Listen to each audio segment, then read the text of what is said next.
Giorgia Meloni a revendiqué, dimanche 25 septembre 2022, la victoire de son parti aux élections législatives en Italie.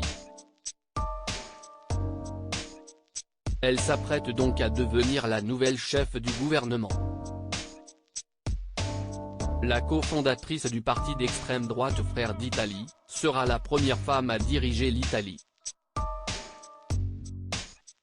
Ainsi, de nombreuses vidéos de la femme politique refont surface depuis sa victoire,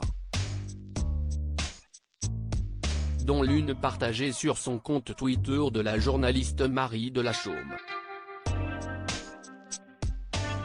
En 1996 je réalisais un reportage sur Giorgia Meloni, elle avait 19 ans et admirait Mussolini. Depuis elle a fait du chemin, a-t-elle écrit en légende de la vidéo partagée.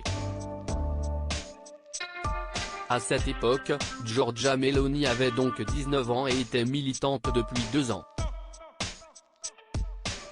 Si est au lycée, qu'elle s'est lancée dans la politique en rejoignant un mouvement de droite et en combattant la gauche. Aujourd'hui, ses références politiques sont celles de l'Italie fasciste. Giorgia ne cache pas, pouvait-on entendre dans le reportage. Déjà à cette époque, elle parlait très bien le français et défendait la politique menée par Mussolini. Elle menait également d'une main de fer plusieurs hommes militants.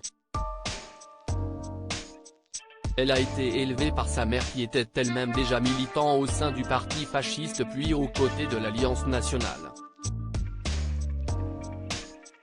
Elle assumait être contre l'avortement, anticommuniste et en faveur d'un régime autoritaire.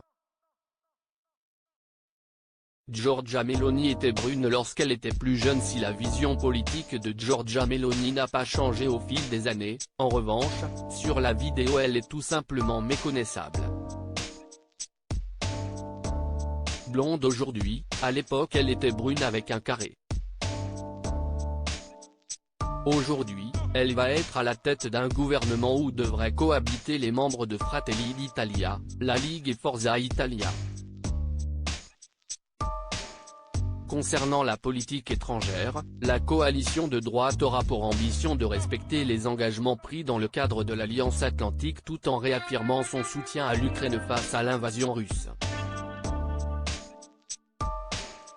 En Europe, Giorgia Meloni va promouvoir les racines et identités historiques et culturelles judéo-chrétiennes de l'Europe.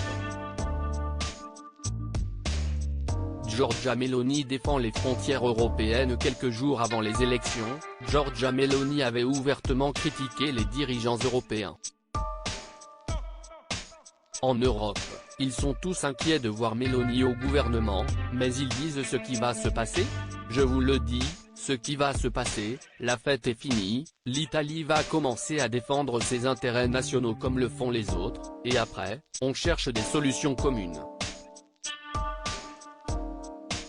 La défense des frontières nationales et européennes est aussi une thématique primordiale pour elle. Fratelli d'Italia est le seul parti qui a dans son programme l'augmentation des dépenses militaires. La liberté a un prix et pas seulement la liberté face à une possible invasion. Ceux qui se plaignent de l'ingérence excessive des États-Unis en Europe sont aussi ceux qui disent que nous ne devons pas augmenter les dépenses militaires. Si l'Europe décide de confier sa défense à d'autres, l'Europe leur confie aussi sa liberté, parce que personne ne te défend gratuitement. On te défend en échange d'une sphère d'influence, avait-elle déclaré lors d'une émission sur l'arrêt en avril 2022. Giorgia Meloni n'a pas eu des propos tendres envers la France à une époque. Giorgia Meloni n'avait pas tenu des propos très tendres envers la France. En 2018, elle accusait les Français d'être à l'origine des bombardements en Libye parce que cela les gênait que l'Italie ait un rapport privilégié avec le secteur énergétique avec Kadhafi. Ou de dénoncer avec force l'année suivante, à la télévision, l'exploitation économique de l'Afrique par la France, photo d'un enfant burkinabé dans une mine d'or à la pluie.